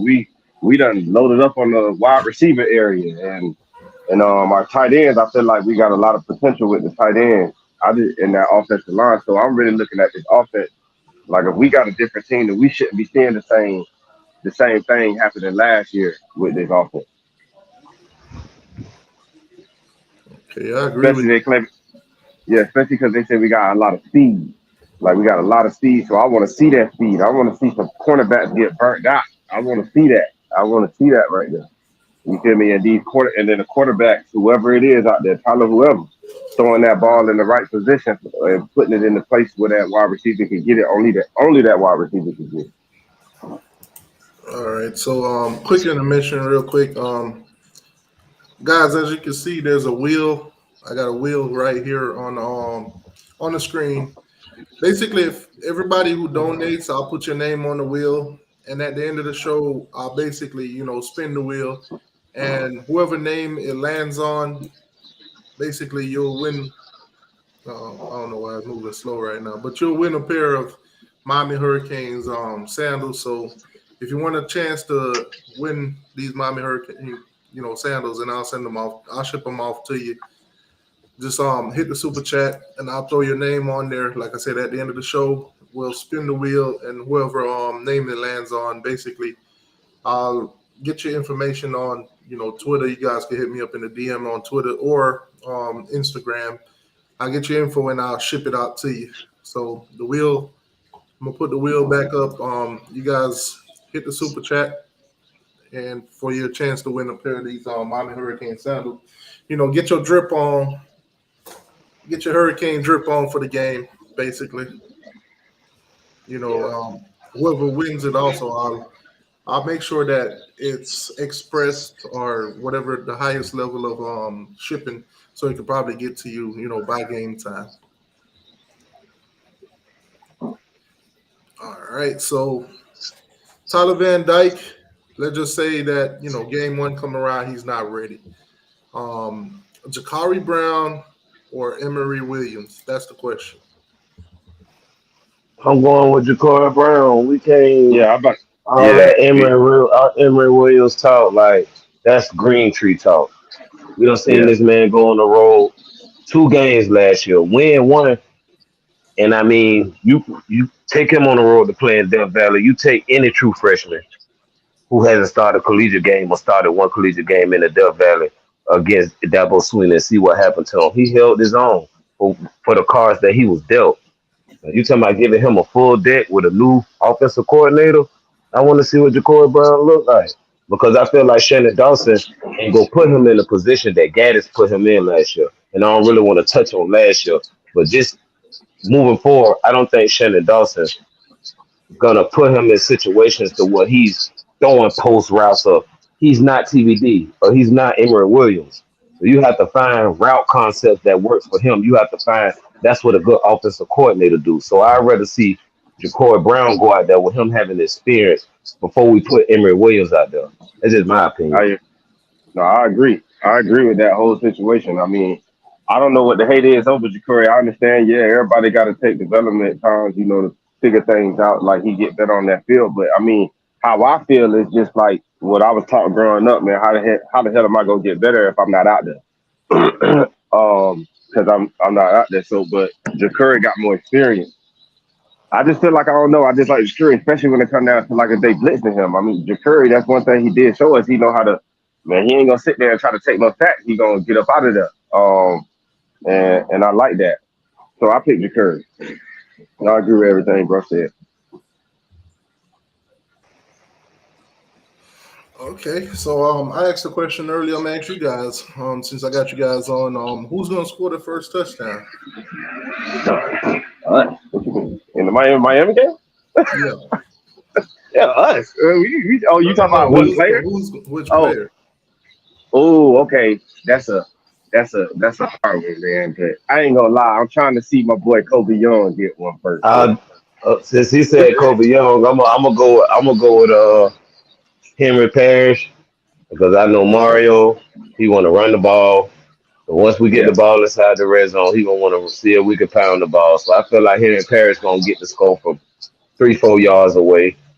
If not, I was gonna go with what Bruh said with Kobe Young. I meant Jacoby George. Okay. Oh yeah, him too. But I said Kobe Young. But yeah, Oh, you said Kobe Young. I said Kobe Young, but Jacoby George, I agree with that one too. I mean, it's kind of hard, man, because it's kind of hard, man, because you never know. Restrepo might get that thing. Like, you feel me? I don't know, but we're gonna see. I go with Kobe Young though. I feel like Kobe Young. I feel like a deep pass.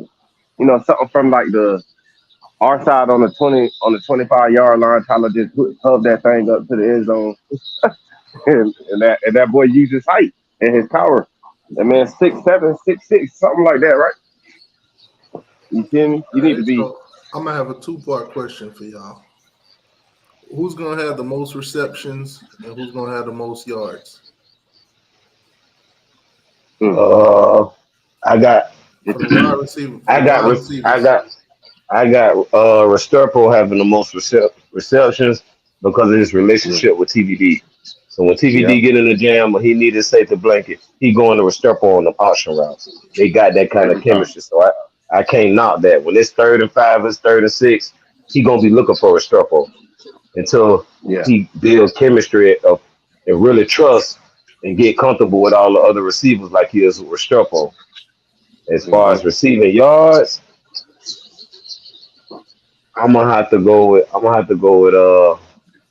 it's gonna be a dark horse, but I'm gonna go with Tyler Harrell. And the reason I say Tyler Harrell because I feel like they're gonna use him on deep routes, and I feel like even if he catch a slant or he catch a bubble screen, he bound to take it for 60 to make TVD stats or whoever the quarterback look good. So I say he's not gonna have a lot of receptions, but I feel like he'll have the most yards.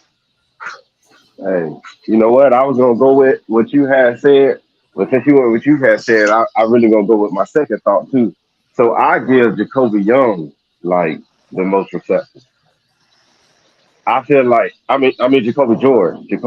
I believe Jacoby George gonna really break out this year. You get what I'm saying? I give him the most receptions. And I ain't gonna lie, it's kind of hard, but I'm gonna go with a dark horse for real, Isaiah Horton. Okay.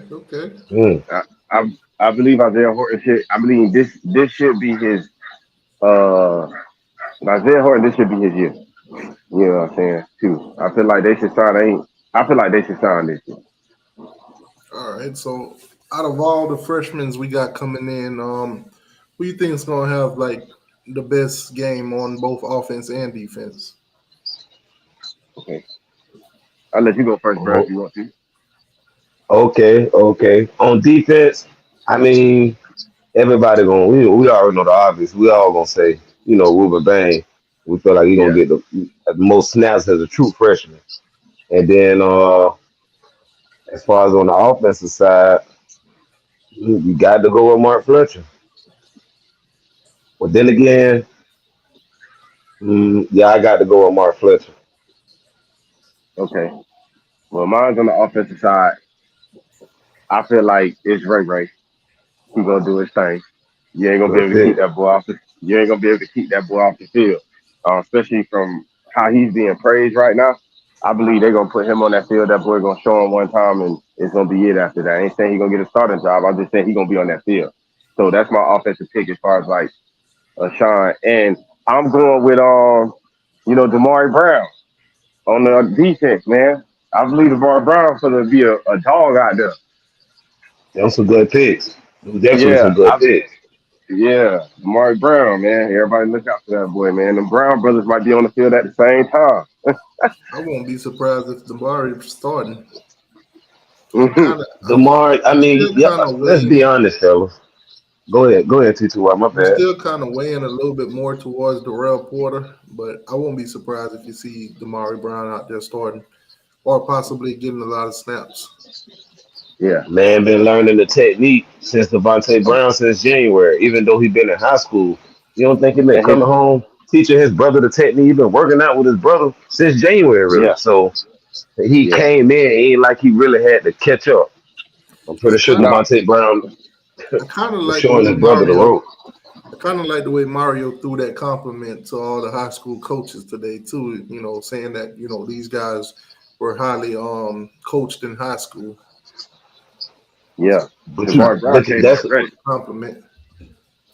that's what Mario was talking about when he was saying like it's not just about football. Like I want good character guys. When you got good character guys, when they eat love, that's what he talking about. Like you got to all the freshmen. That's why he been praising them from the freshman Malgore, Ray, all the freshman linebackers, the freshman running back. Everybody coming in working. They outworking the upperclassmen. So that's what he talking about. And we Well, you know getting them that's what. kind of guys in now. So Hey, well, you know that's what Mario wants too. On what you were saying, you know, basically, he don't want boys that's, you know, usually we get recruits and they sitting on the bench for about 2 years or something like that. Like you feel me, or really not in the games like that. He looking for boys that's ready, like ready to contribute if they compete like they can, like they supposed to, and show the dog in them and know that they know what they're doing on that field, and also physically, body size, and healthy, and making sure we ain't got no boys getting hurt. Cause I ain't like you. I ain't trying to talk like last year anyway, but I'm definitely not trying to see as much injuries as we seen last year. All right, Not even. let's play a game. Let's play a game. Right now, I got in my hand, I got 6 touchdowns. Who am I giving them to? you say you got 6 touchdowns for you talking about for Friday's game? I got 6 touchdowns. Which one of these Miami Hurricane players I'm giving them to? Like for one game or the whole season? No, basically pick the players who's gonna score these touchdowns. Okay, not just one player, a couple of players. Yeah, we're gonna have 6 touchdowns. Who gonna get these touchdowns? Oh, okay. So I give Restrepo by 2 of them. I give Kobe Young. I give him by 2 of them. I believe that's split. But I feel like Tyler Harrell might get 3 of them and get the rest of them. Wait, yeah, to the rest of the 2. Yeah. Well, I got Henry Parrish getting the first one. I go with Kobe Young getting 1 on the fade. I go with Jacoby George getting him 1 on the slant. Of course, you got to get Restrepo, so that's 4. So I got 3 receivers. I have 3-star receivers that have a touchdown, and I got Henry Parrish getting a touchdown, so that's 4. Then I feel like he'll keep the tight ends happy. Arroyo will probably catch 1. And then I'm going to go with the dark horse. I'm going to take Devontae Brown on the pick 6. Okay. All right, so Drewski here, he says Harold 2, Aurora 2, Kobe Young 1, and Parrish 1.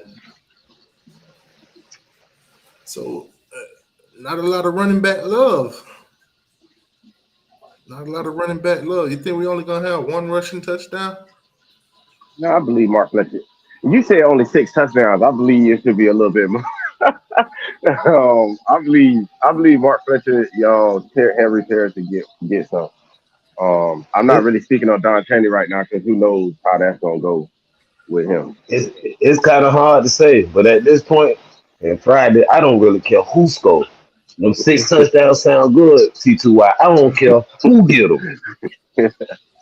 You hear me? Yeah. Now the reason I said I don't care who get them. because that's 42 points. Definitely. Mm-hmm. So obviously, I think we'll score. We'll be up in the 40s, and if Miami really want to push the button, we might could get in the 50s. Now, that's all depends on how Miami of Ohio play. But I think 6 touchdowns is the reason I throw that out because that's 42 points. Obviously, I think Borregales, he's going to be 6 for 6 if we have 6 touchdowns. I don't think he'll miss an extra point. No, he ain't missing that. I ain't gonna lie to y'all boys. All that taking it easy and all that. We need to manage the gas. People ain't taking their foot off the gas on us. I don't care who we playing. That's the old Miami. I don't care who on the schedule. Yeah, you got to stop us from scoring. That's just what it is. If you can't, you just took the words out of my mouth, bro. I was just about to say that, man. Look, I don't want to see none of that. Even though we still winning, man, like, we slow down and stuff, man. Because If it was Alabama or somebody, if they playing nobodies or anybody, they mashing the gas till that fourth quarter. You get what I'm saying? Hit zero. I want to see some dog, man. I want to see some I want to see some disrespectful stuff like they be doing to us. Like it be I fourth and think two instead of punting the ball, they running I think that it. game. I think that game we need to step all on the gas, break the pedal, Yeah. go out there, knock them out quick, so we can get some of these younger guys a lot of snaps, a lot of experience in game one. Obviously, Yep. the next matchup is Texas A&M, so a lot of those guys probably won't get that chance like they would in that first game. So I think we definitely need to put the pedal to the metal on. Hopefully, Yeah. it's more than just 6 touchdowns, but we kind of need to see what we got after Mario run certain plays, and if we're up by 28 or whatever, let those young guys go out there and see what we got. I'm excited to see those young guys though. So I want them on that field. Yeah. Yes, yes. I want to take the breaks. I'm talking about we cut the break cords and all that. That's a They good can't point stop that up. too. If the storm hit Friday, it might be a lot of rain, so that might be a rainy game. Okay. Might be a rainy game, might be a little windy. So, kicking the field goals and everything. Who knows? But yeah, I think we're gonna win this game, obviously. I just need to know what the offense looked like and what the defense looked like up against, a different opponent other than our practice squad. Yeah. I just hope Shannon Dawson don't fall in love with 2 to 3 guys. And then when you can't depend on those guys necessarily for not barring injury, now you trying to find other guys. That never been Miami. We never had a number 1 receiver. We never had a number 1 running back since I can remember, and I've been a fan since '93. I'm born in '85. You can go from 99, just say from 2000 on up, from 99, 90, 96, 95 on up. We never had a number 1 guy, even during our championship years. You fling the ball around, you have too many playmakers. You got all different shape, sizes. You got speed, you got possession receivers, you got everything you need. Power backs, speed backs, get the ball around, keep the defense off balance. They don't know what's coming. Because what's gonna happen is I don't want to see what happens when they go to watch a film and they say, hey, 35, we know he's gonna be looking for a shuffle, so we just gonna show him single coverage, but as soon as the ball snap, now he double covered. So now TVD holding the ball on. Stuff like that, man. Yeah, It's a lot. I ain't gonna lie. I like how in a couple of interviews before, one of the defensive players has sat there and said that they not like robots out there. Like they get to play football, and that's what I want to see because them boys got the skills. That's what they out there for. Yeah, know your role, know where your position, where you're supposed to be at. But if you can make a play, man, make that play. You get what I'm saying? And that's what I want to see. I want to see them not look like robots out there. You get what I'm saying? Blown coverages and stuff. People got to stay focused. That's the defense, what I'm looking for right there. And I ain't gonna lie. Like I said, the most thing I'm worried about on defense is that run stop defense. Them linebackers, man. I understand off the defensive line. Yeah, I understand them, but the linebackers, man, I need to see them step up. Like they said, they've been stepping up in all practices and fall camps and spring camps. I want to see it. Again, just like what TCY said, against other than just the practice squad. I want to see you able to make the plays on offense, man. We gotta see it. You get what I'm saying? Offense, I need to see the dogs, man. I need to see TVD being protected like he's supposed to. And the wide receivers creating space, create space. Tight ends create space. Running back block like he's supposed to when it's time to block. Open up the holes or space for TVD to throw that ball or whatever play y'all doing. I just need to see. There's so much I'm gonna be looking at, man. I'm pretty sure everybody else is too, but there's so much I'm gonna be looking at this game on Monday, on Friday. I'm really excited always because we back on the field, football back. I'm excited, you feel me? But man, I'm only gonna be more excited if we win it. You feel me? I don't want football to be back and then We looking like last year. How many sacks you think we're gonna get in this game? Oh, we should get a lot between Ruben I got us Bain, there Leonard A Taylor. plus. Yeah, we should get a lot. Man. King Mesador, man, that front line, Najee Kelly. They saying Jaden Wayne now we gonna have out, man. Them boys should be doing it, man. We got skilled players out there, man. We ain't got no, man. We got big players, boy. Skilled players. They was ranked high for a reason. I want to see why y'all was ranked high. Come and show that. Like, you feel me? I need us to look good, man. I need us to look good. I want us to look good. I want us to look polished. Penalties. Oh my goodness, penalties, man. I really do not want to see a lot of penalties, man. A lot of flags, man. People need to be, humble. You feel me? That's the one thing that aggravated me last year was penalties. I want to see. Let me know in the chat how many sacks y'all think we're gonna have. Go ahead, boss. I want to see a Gidry. I want to see how he gonna have a doc coaching them cornerbacks. Because everybody they teach different techniques and styles, but I want to see them turning their head around this year. I want to see how we defend quarterbacks on 3rd and 4th down. Every team last year, like bro said, to piggyback on what he was saying earlier, when they came to 3rd and 4th down, even on 4th down, 4th and 5, 4th and 6, 4th and anything 4th and 5 or under, they was trying us. Drake May was killing us with that. How we gonna defend that? Is you really gonna leave a spy in the middle of the field? When you blitz, is you not gonna leave the middle of the field wide open? When you coming with all these exotic blitzes, like I said, I want to see how everything play out. I want to see sound fundamental football, but I want to see how the coordinators, the game plan that they bring, and how the players able to execute it, how they able to grasp what they've been putting out. So that's gonna be interesting to see too. Now, for all of you fans that's gonna be at home, maybe you're out of state, maybe you live too far. What's gonna be y'all drink of choice on Friday night? Y'all let me know that in the chat. Dog, man. Dog. I'm gonna just be drinking some Budweiser that night, man. Said Bud. Hen dog, man. You need that hen dog. Game night. I gotta have that hen dog game day. No, I ain't trying to get too drunk. I'm just I want to stay focused a little bit, and I'm gonna drink some beer, a couple beers, man. That's how it is.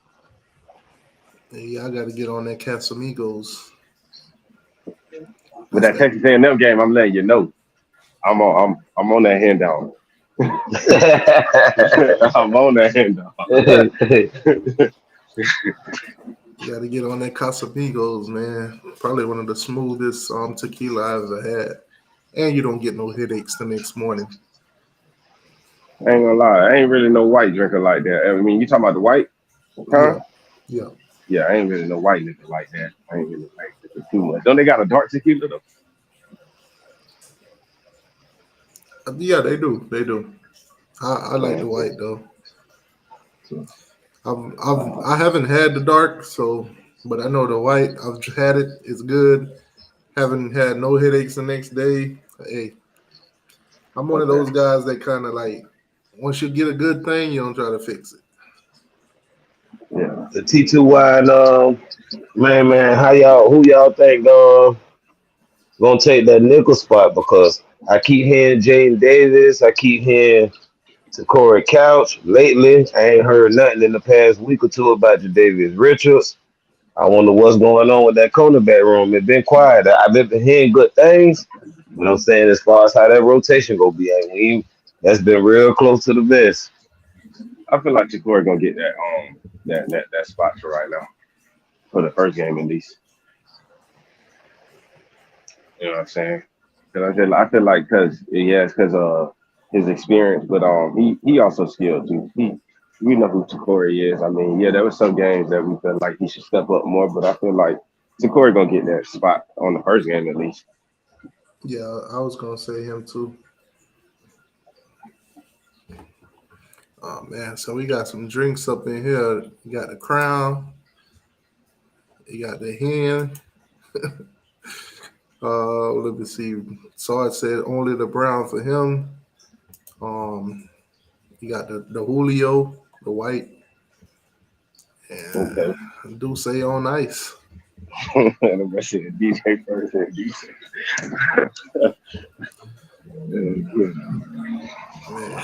People gonna be turned for this weekend, man. I see a lot of FSU fans in the chat too. Y'all gonna want to drink on Sunday, but most of y'all probably gotta work the next day, so I wouldn't advise it. But after LSU beat y'all by 30, you might want to drink.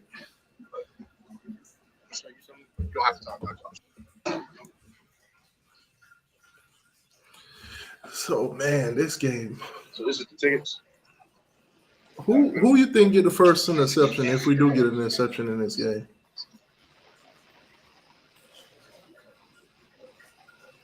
I ain't gonna say Cam. That's the obvious. I got James Williams getting the first book. I got Devontae. Okay. Which one of the linebackers you think is gonna be leading in tackles? I believe Maragoa gonna come out there and do something. But they have been talking about that boy, what's his name? CJ Cloud. Oh, I got a new one. I got West. KJ Clyde. Yeah, KJ Clyde. That's who I got. Yeah. I mean, of course, Wesley. I ain't trying to call the givens. I'm not trying to call the people that's a given. Like Wesley, I feel like that's a given. Hey, but Corey Flatt might come out there because I don't know. I'm still rooting for Corey Flatt, man. So I feel like one of them three: Corey Flatt, Maragoa, or Clyde. For me, it's gonna be a long season. I don't know why people keep, everybody, have their opinion about our players, but I ain't that type of fan. No, we gonna need Corey Flatt. And we talking about a long season, because you got to think after these first 4 games, everything else ACC ain't no more Coastal and Atlantic. No, the best 2 gonna win, and we ain't been the best 2 in the ACC on either side for God knows how long since we joined. So when you got to think about it, they already hollering Clemson and Florida State. Nah, man, we gonna need this duck. No, we gonna need everybody to play. We gonna need everybody. You talking about game time experience? Everybody be hollering these names and practicing, looking at these high school highlight tapes. Yeah, I'm all cool with that. But you talking about game time experience, been in game situations, led the team in tackles? No, I'm gonna take that. I'm gonna take that any day. Until everybody else get up to par. No, we gonna need him. That 4-man roll to even Keonta Smith. Like, no, they're my foe. Everybody keep hollering this KJ guy. I mean, I ain't no David down or hit or not no players, but we got you from Louisville. You was a special teams guy. I mean, he's gonna come here and just take something. Wesley, he got his feet wet last year, but that man a grown man too. That's why it's been an interesting battle. But however it go though, I trust the coaches to put the players out there who earn the playing time. So however it go, I'm cool with whoever they trot out there. If they got trust in them, if they like it, I gotta love it. So I'm rocking with whoever they put out there. They got a U on their helmet. I'm rocking with it. Hey, I feel like that too. On the wide receiver, man, people ain't talking about him, but I feel like he's gonna come from behind and probably like Sean Forrest. I mentioned him in the last question, but Frank Lassie. I feel like this is year. That's a sleeper right there. Yeah, Frank Lassie, man. I feel like he a sleeper. I feel like I just feel like he gonna be comfortable in this thing. Get him out there, man. I just want to see him ball. I really want to see him ball. Since he came from Clemson, I wanted to see him ball. A guy that Mario mentioned that's ready to go. Chase Smith. Oh yeah, he from my county, my city, man. I love that. He came from Melbourne, so he put the city on the map, man. I want him to shine too. I've been looking for him to shine too. There's a couple boys, man, that end up leaving. Like Chris Graves, man, I ain't gonna lie, that kind of hurt me. I was like, man, I was looking for that boy to be out there, but he gone now, so whatever. All right, so another guy that's still left on the boards. Obviously, Miami has swung and missed at a couple of these, top-rated defensive linemen. L.J. McCray, defensive lineman, 6'6", 260, out of Daytona Beach. Go to Mainland. He's a 4-star guy on the composite. He's a 94 on 247 Sports. He's a 96. Highly rated defensive lineman. Now, Miami, Georgia, Florida State, Florida, and Auburn, those are the ones to beat for him. So if Miami don't end up getting LJ McCroy, it's going to be basically try to flip everybody, or, it's going to be a hell of a year in recruiting when it comes to that defensive line position. But I got one more question before we wrap this thing up. We're almost going on 2 hours. Hey, why did it just slip my mind? It just had it. I just had a question that slipped my mind. It happens. Dang, why? That's crazy. I can't even think of it right now. When you stop thinking about it, that's when it's gonna come. Until it do. Anyways, so as you guys see, I got a wheel on here. In the near future, I'm gonna use this wheel a lot more often.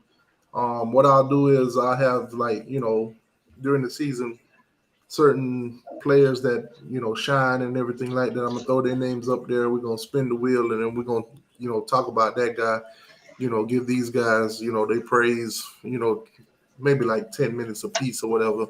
Everybody give their thoughts and opinions on how they play and all that kind of stuff.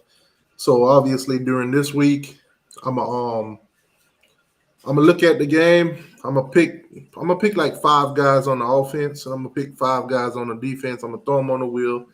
We're gonna spin the wheel, and when they land on each of them, we're gonna talk about it.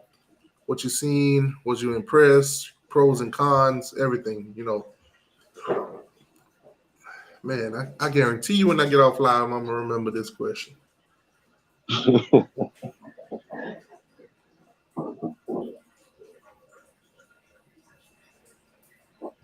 What score predictions? Nah, okay, I got it. Transfer portal guys. Obviously, we got a few of those. So on the offensive and on the defensive side, game time, who you think is going to basically, shine the most on the offense and the defense? Offense, I got 2 of them. I got Javion Cohen, and I got AJ the running back. And then on defense, we already talked about. I got Jaden Davis, and then I got Mal Gold. On offense for me, those some good picks. But on offense for me, I'm gonna take Shamal Kirk. And on defense, I'm gonna take the dark horse cornerback. I'm gonna take the JUCO, Demetrius Green. Okay. Well, guys, Friday game time. I'll be at the game. Hopefully, some of y'all, I'll run into some of y'all. Hopefully, we get the dub. Hopefully, we don't struggle. Hopefully, it's a good season, man. I appreciate everybody for coming through. Appreciate y'all boys for hopping on. Appreciate everybody for hitting the like button and getting in the comment section. And I'll catch you guys on the next show. Yes, go Kings. Yo, all about the you. Oh, also, Mr. Young, hit me up on either Twitter or Instagram. Send me your information so I can send you these sandals.